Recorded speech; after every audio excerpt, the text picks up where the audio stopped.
तो question number 9 जो हमसे कह रहा है, देखें एक बार क्वेश्चन बुक में। Question number 9 we are saying that find the coordinates of points which divides the line segment joining point a and b. तो ये इस टाइप का क्वेश्चन हमने किया है बेटा, तो मैं आपको जस्ट यहाँ पे डील कर दूंगा कि कैसे आपको क्वेश्चन डील करना है। ओके, तो ए पॉइंट के कोऑर्डिनेट है -2 2, बी पॉइंट के कोऑर्डिनेट क्या है, बी पॉइंट के कोऑर्डिनेट है 2 8 2 8। ओके, तो आपको उन पॉइंट्स के कोऑर्डिनेट निकालने हैं जो इसको 4 इक्वल पार्ट में डिवाइड करता है। तो 1 2 और 3। ओके, तो 4 इक्वल पार्ट में डिवाइड हो गया। तो ये हमारा सपोज पॉइंट P है, ये Q है और ये R है। तो हमने ऐसा क्वेश्चन किया था, मेरा ट्राइसेक्ट कर रहा था, तो ट्राइसेक्शन का हमने क्वेश्चन किया था। यहाँ पे सेम कॉन्सेप्ट हमको 4 पार्ट में इक्वल करके पूछ रहा है। तो P पॉइंट के लिए रेशियो क्या होगा, देखो 4 इक्वल पार्ट है, तो अगर P पॉइंट के लिए रेशियो देखूँ तो ये 1 पार्ट और ये 3 पार्ट। तो 4 point P ratio will be m ratio n क्या हो जाएगा बेटा, m ratio n 1:3। Okay, now 4 point R m ratio n क्या हो जाएगा। देखो बेटा ये 2 इक्वल पार्ट है, तो ये 2 इक्वल पार्ट है, तो 2:2 आ गया। अब बहुत बच्चे इसको 1:1 भी बोल देंगे ना। अगर 1:1 है तो Q तो हमारा मिड पॉइंट हो गया A और B का। अब A और B का मिड पॉइंट है तो डायरेक्ट भी आप यूज कर सकते हो, x1 + x2/2 y1 + y2/2। Okay, तो Q पॉइंट के तो डायरेक्ट ऐसे कोऑर्डिनेट निकाल सकते हैं ना आप।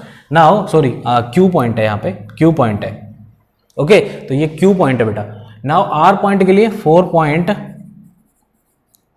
R। तो अब R पॉइंट के लिए हम देख रहे हैं, R पॉइंट के लिए ये 3 इक्वल पार्ट है और ये 1 इक्वल पार्ट है। तो m रेशियो n क्या हो जाएगा, 3:1।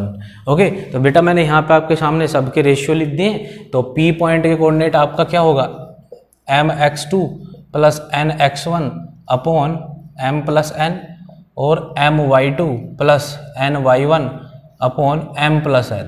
ओके, तो यहाँ से P पॉइंट के कोऑर्डिनेट आएंगे, m कितना है 1 है, 1 × x2 कितना है बेटा -2 है, प्लस n कितना है 3 है, x1 कितना है x2 बेटा हमारा 2 है, तो यहाँ पे 2 आएगा। ओके, x1 कितना है -2 है, अपॉन m + n, तो सर 1 + 3 आ जाएगा। ओके, अब m1 × y2 कितना है 8 है, 8 प्लस n कितना है, n हमारा 3 है, और y1 कितना है बेटा, y1 कितना है हमारा, y1 है 2।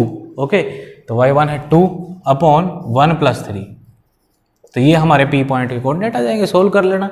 अब इसको सोल्व कर लेना बेटा आप, ठीक है। अब Q पॉइंट के लिए हम कोऑर्डिनेट डायरेक्टली लिखेंगे, x1 + x2/2 और y1 + y2/2, क्योंकि Q is a mid point. लिख देता हूं मैं यहाँ पे, Q इज मिड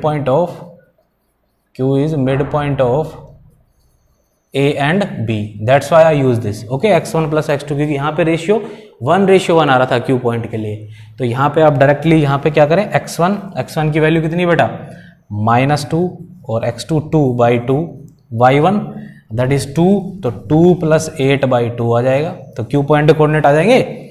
ठीक है, इसको सोल्व कर लेना। सेम कॉन्सेप्ट हमको R पॉइंट के लिए यूज करना है बेटा।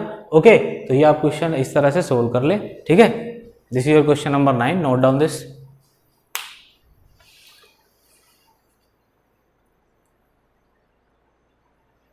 Now let's see question number 10। Question number 10 discuss कर रहे हैं बेटा।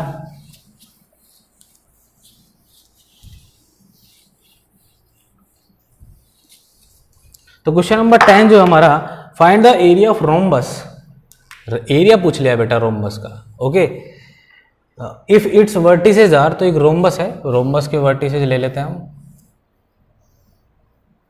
एक वर्टिस है A, दैट इज 3 0।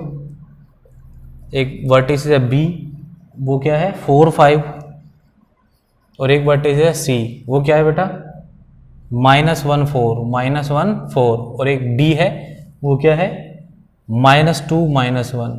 ओके, तो यहाँ पे आप क्या फाइंड आउट करना है आपको बोल रहा है by taking these you have to find out the area of rhombus. Okay, तो यहाँ पे बेटा आई थिंक सेक्शन फॉर्मूला का यूज नहीं है, क्योंकि एरिया ऑफ रोम्बस क्या होता है, एरिया ऑफ रोम्बस होता है बेटा area of rhombus is equals to 1/2 product of its diagonal, product of diagonal. Okay, diagonal. Okay, तो यहां से बेटा 1/2 प्रोडक्ट डायगोनल, सपोज एक डायगोनल D1 है और एक डायगोनल D2 है. ओके, तो मैं D1 अज्यूम कर रहा हूं AC है, तो AC इज D1 और BD इज D2. ओके, ऐसा अज्यूम कर लिया मैंने. आप AC इंटू BD भी लिख सकते थे, नो प्रॉब्लम. तो अब हमें करना क्या है, AC फाइंड आउट कर लो. अब AC के लिए कोई सेक्शन फॉर्मूला थोड़ा ना फाइंड आउट करना है, यहाँ तो डिस्टेंस फॉर्मूला यूज होगा. तो AC by distance formula under root क्या होगा, x2 माइनस x1 का whole square plus y2 minus y1 का होल स्क्वायर. तो यहाँ से ये क्या आ जाएगा बेटा AC. तो x2 कितना है, -1 माइनस 3 का whole square plus y2 4 minus 0 का होल स्क्वायर. तो ये कितना आएगा 16 प्लस 16, तो ये जाएगा √32. तो √32 आप क्या लिख सकते हो, 4√2. ओके, तो AC आ गया. सिमिलरली हमको क्या निकालना है, BD फाइंड आउट करना है. तो BD is equals to under root x2 minus x1 का होल स्क्वायर. तो 4 प्लस 2 का होल स्क्वायर प्लस 5 प्लस 1 का होल स्क्वायर. तो ये कितना आ जाएगा बेटा, ये आ जाएगा 36 प्लस 36. तो ये कितना आ जाएगा 6√2 आ जाएगा. ओके, तो AC भी आ गया, BD भी आ गया. तो एरिया क्या आ जाएगा 1/2. AC कितना है, D1 हमने जूम कर रखा है AC को, दैट इज 4√2 और ये 6√2. ओके, तो √2 इंटू √2 कितना हो जाएगा, 2 हो जाएगा और फिर ये 2 से कैंसिल हो जाएगा. तो आंसर क्या आ जाएगा 24 स्क्वायर यूनिट. ओके, तो यूनिट हमें एक्चुअली गिवन नहीं थी लेंथ की, तो हमने स्क्वायर यूनिट लिख दिया. ओके, तो this is your question number 10 and this is your end of exercise 7.2. Okay, तो ये आप जितने भी क्वेश्चन आज हमने डिस्कस किए हैं, you have to do your in your notebook. Okay, in the next video we will discuss with you exercise 7.3. Okay, thank you everyone.